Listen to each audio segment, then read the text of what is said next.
نام اعجاز چودھری ہے اور 1961 میں گجرات میں پیدا ہوا۔ ابتدائی تعلیم جو ہے وہ گجرات میں ہی حاصل کی۔ 5ویں کا امتحان پاس کرنے کے بعد میں 6ٹھی جماعت سرگودا شفٹ ہو گیا۔ سرگودا میں میرے والد صاحب جو ہیں وہ سرکاری ملازم تھے اور انہوں نے مجھے سرگودا کے ایک معروف school government high school number 2 میں داخل کرا دیا اور 6ٹھی جماعت کا سفر میں نے سرگودا سے کیا۔ سرگودا میں میری لائف جو ہے ایجوکیشنل پوائنٹ آف ویو سے وہ ایک بڑی ایڈونچرس قسم کی لائف ہے۔ 6ٹھی جماعت پھر 7ویں جماعت اور اس کے بعد ہمارے دور میں وہاں پہ 8ویں جماعت کا بھی وہ ایک بورڈ کا ایگزام ہوتا ہے اور وہ جو 8ویں جماعت کا بورڈ کا ایگزام تھا وہ میں نے اپنے والد صاحب کی زیر نگرانی وہ امتحان کیا پاس کر لیا تو 9th کلاس میں مجھے ایک ٹارگٹ دے دیا گیا کہ یہ ٹارگٹ آپ نے اچیو کرنا ہے، لیکن اس کے ساتھ ساتھ جو ہے وہ میرا بہت زیادہ شوق جو ہے وہ سپورٹس کی طرف تھا، لیکن بہت جلد ہی مجھے یہ علم ہو گیا کہ بہت زیادہ سپورٹس کی طرف توجہ کرنے سے شاید میں اپنا ٹارگٹ اچیو نہیں کر سکتا۔ مجھے جو ہے اپنی ایجوکیشن کی طرف بہت زیادہ فوکس کرنا چاہیے۔ تو میں نے جو ہے 9th اور 10th میں بہت محنت کی اور اس کے رزلٹ میں میٹرک میں انتہائی اچھے نمبروں سے پاس ہوا اور مجھے اسکالرشپ سے بھی نوازا گیا۔ پھر میرے والد محترم نے مجھے واپس گجرات ہماری آبائی جگہ پہ بھیجا۔ وہاں پہ گجرات سٹی میں میں نے گورنمنٹ کالج میں ایڈمیشن لیا اور ہمارے اس دور میں FSC میں جس کی فرسٹ ڈویژن آ جاتی تھی وہ بندہ جو ہے وہ یہ تصور کیا جاتا تھا کہ یہ ڈیفینیٹلی ایگزیکٹو بنے گا۔ میں اس میں FSC میں کافی ایفرٹس کرنے کے بعد پہلی دفعہ ہی فرسٹ ڈویژن حاصل کرنے میں کامیاب ہو گیا اور یوں مجھے BSc انجینئرنگ میں لاہور میں ایڈمیشن مل گیا۔ بس پھر لائف کا وہ ٹرننگ پوائنٹ تھا۔ اب ہمارے ذہن میں یہی تھا کہ یہ ایجوکیشن حاصل کرنے کے بعد میں فائنینشلی بھی اپنے آپ کو بہتر کر سکوں گا اور سوسائٹی میں بھی میرا ایک نام بن جائے گا۔ کیمیکل انجینئرنگ کرنے کے بعد میں نے ایک انڈسٹری میں بطور شفٹ انجینئر کام کیا، جو کہ کچھ ماہ تک رہا۔ پھر میں پاکستان اٹامک انرجی کمیشن میں چلا گیا، وہاں بھی کچھ ماہ رہے اور بہت جلدی یہ موجودہ محکمہ جو میرا، جس میں ابھی ریٹائرڈ ہوا، سوئی نادرن گیس میں آ گیا۔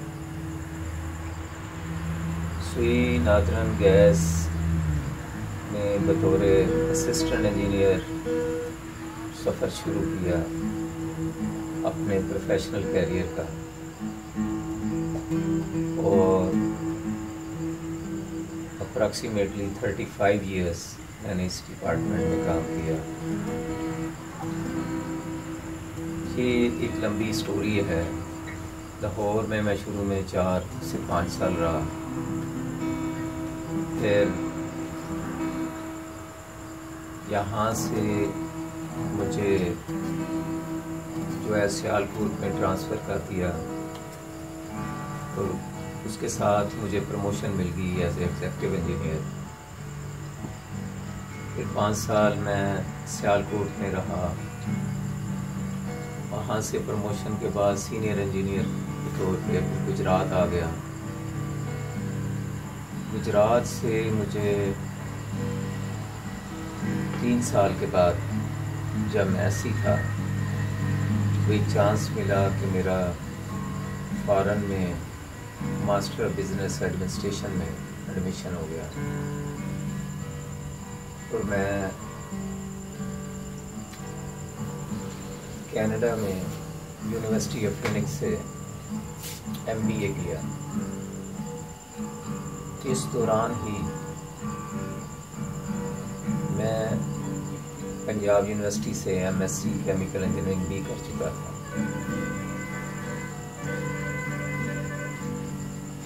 وہاں پہ میں نے کوئی 3 سال تک کینیڈا میں رہا، اور اس کے دوران میری فیملی بھی میرے ساتھ تھی۔ ٹائم گزارنے کے بعد پھر میں پاکستان واپس آیا، اور میری پروموشن جو ہے وہ ڈپٹی چیف انجینئر کے طور پہ ہو گئی۔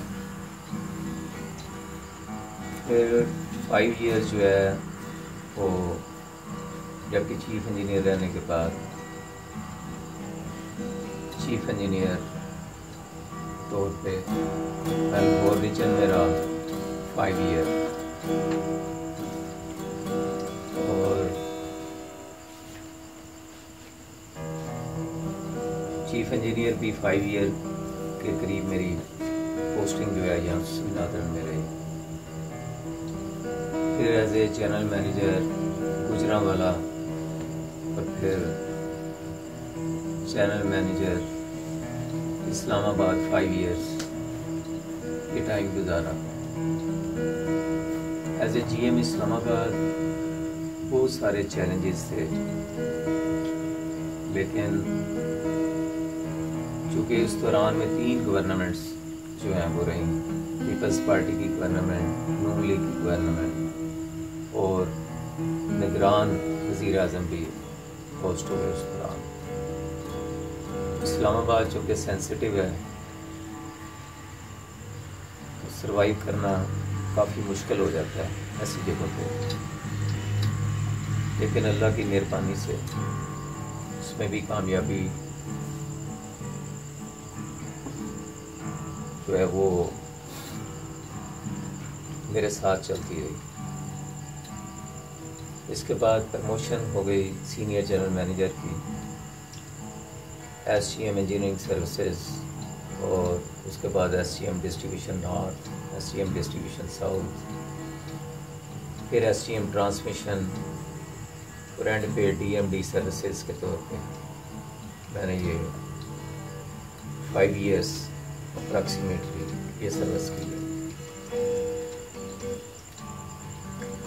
یہ سارا ٹائم جو ہے یہ بس ایک سفر کے طور پہ گزرا ہے، جس میں اتار چڑھاؤ بھی ہے اور اچھا وقت بھی دیکھا، مشکل ٹائم بھی دیکھا.